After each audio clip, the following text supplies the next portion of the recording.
Leonardo no Pizas ir vairāk pazīstams ar pseidonīmu Fibonacci. Būdams ceļojošs itāliešu tirgotāja dēls, viņš ilgu savu dzīves laiku pavadīja Alžīrijā, kur arābi viņam iemācīja, kā izmantot indiešu skaitļus. Pārsteigts par to, cik viegli ar šiem skaitļiem var veikt dažādas darbības, viņš par tiem uzrakstīja abaka grāmatu un sekmēja indiešu skaitļu izplatīšanos arī Itālijā. Viņš arī atklāja Fibonacci skaitļu virkni, kam ir būtiska saistība ar dabu un zelta griezumu. Muzikālie skaitļi. Viena oktavas klavieru taustiņiem sastāv no 13 taustiņiem, no 8 baltiem un 5 melniem taustiņiem, kas sadalīti grupās pa 2 un 3.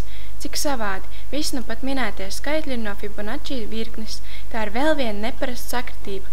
Izmantojot Fibonacci skaitļu virkni, mums iznāca šāda melodija.